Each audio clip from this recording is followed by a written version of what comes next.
So we're delighted to be joined by Richard Florida, who is the professor and head of the Martin Property Institute at the Rotman School of Management at the University of Toronto.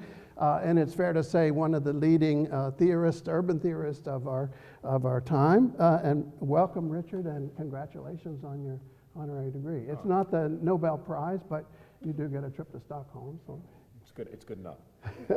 Great. Okay, so pardon me for a bit of a long introductory question, but as I think you know, we've been working on the New Urban Agenda, developing some language in the New Urban Agenda on public space and on its importance in urbanization. And it seems to me that this is a momentous occasion because the New Urban Agenda is now has been adopted by 193 countries of the United Nations. It's official, policy of, every country of the United Nations, including the United States. We haven't actually pulled out of it at this point.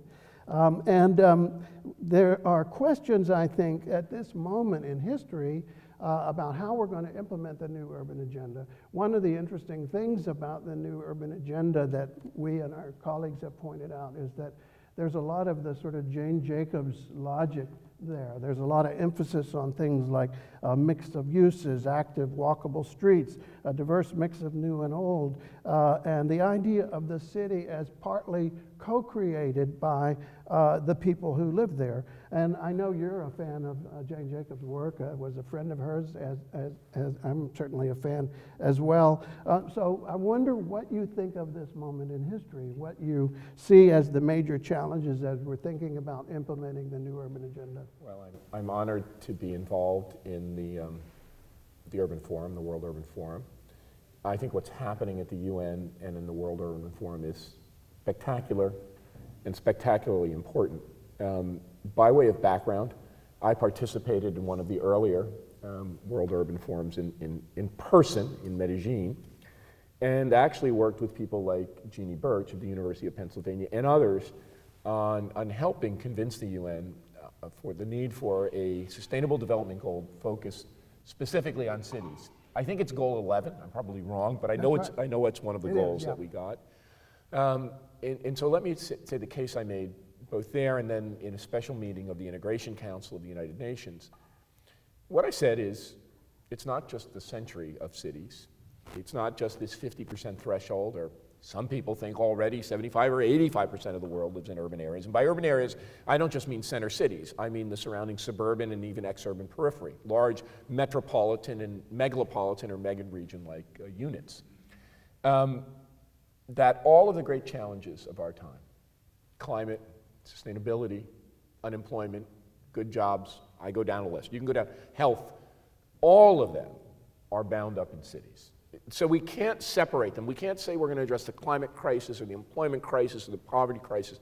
They're all cities crises. Now, I think all of the things that you said are important elements of good urban practice. But I think the problem is bigger. And I think it requires a set of institutional and policy fixes. So here's what I think. We are woefully unprepared to address any of it. And the best example I can use is of the UN's action and the action of great philanthropies like the Rockefeller Philanthropy and the Ford Foundation and great nation states to address the public health crisis. What happened? People said, we need to train people. We need to create more medical professionals, more public health professionals. So people undertook to take a university called Johns Hopkins and create a modern school of medicine, linking science, basic science in chemistry, biology, and all sorts of disciplines, to clinical practice, to the training. Now there are 600 and some. If you want to be a doctor, you got to go to a teaching hospital and learn this stuff. And then they're developed a whole set of protocols, public health institutions spread throughout the world.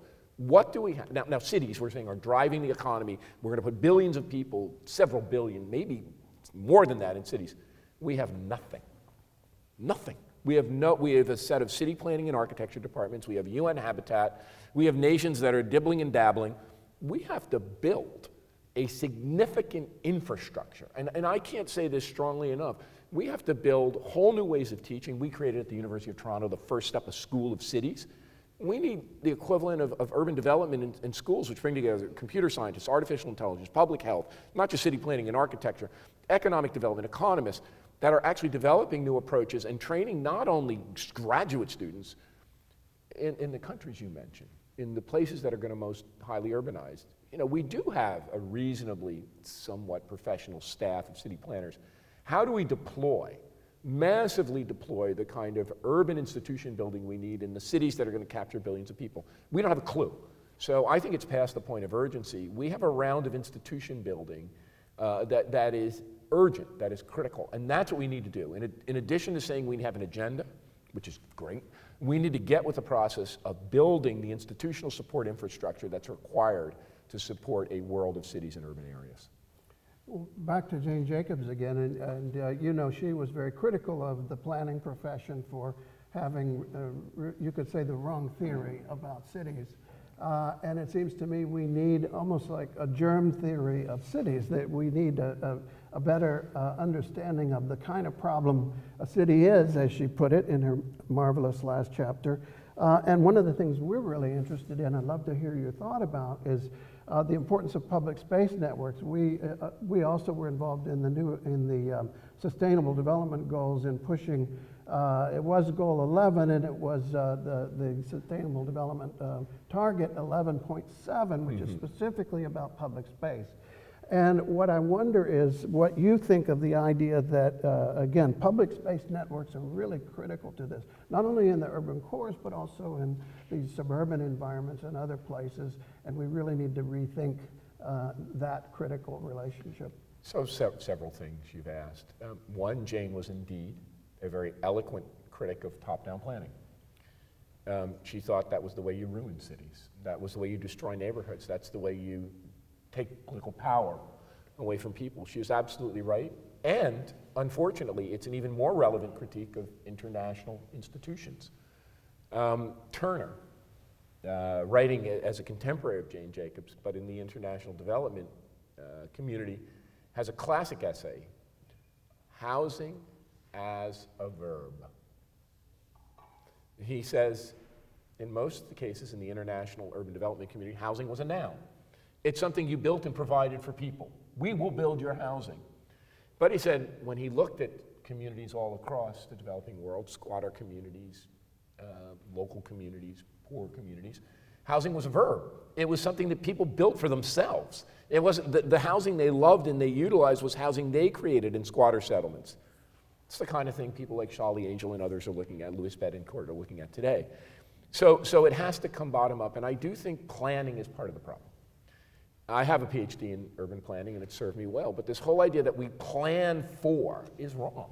Mm-hmm. And maybe we need a new discipline. We call it a school of cities. Other people call it an area of urban strategy. Some call it urban management. I think we need a new discipline that is different, and that is, even though planning is interdisciplinary, even more interdisciplinary. We need a new field, and as I said before, when we wanted to really grapple with modern illness, we created a new field of medicine, medical science. When we had a technological revolution, we created the field of engineering. When we had the industrial revolution, we created the field of management. It's probably time now to create a newer and bigger field which subsumes architecture and planning and creates a new field of something. I will call it a school of cities. There's probably a better word, but I think it's a new approach which links the underlying science and the data to a much more bottom-up approach of city building.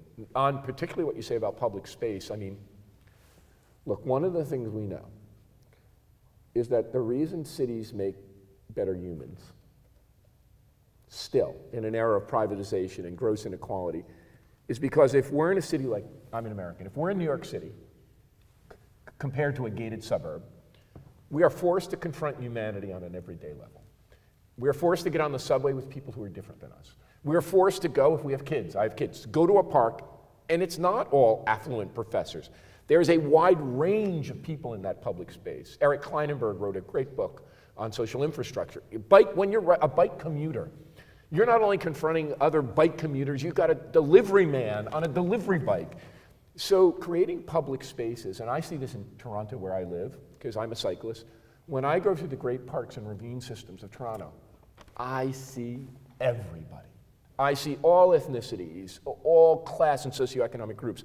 So public spaces are one of the few things left, in addition to libraries and several others, where people come together. And I think that's what really I'm scared about. As our cities become more segregated, we lose the few things that force us into interaction and community. Mm-hmm. Well, you mentioned Luis Betancourt and some of the work that's being done.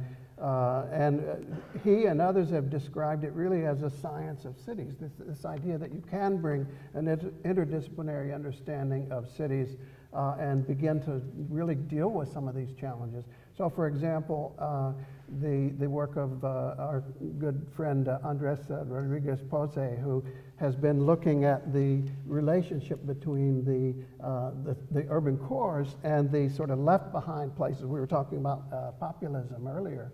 And you yourself have been writing about the sort of blowback from the over-concentration maybe of the core. So I wonder, on a sort of final note, what do you think this means? This is something that's been touched on as well, for looking again at suburban environments and exurban environments, and you know, looking at polycentric regions rather than just looking at the cores. So here I'll come back to my overarching point about the need for a new kind of school, or a need for a new kind of overarching unit, a school of cities, or a school of cities and suburbs, or a school of urbanism, whatever we want to call that.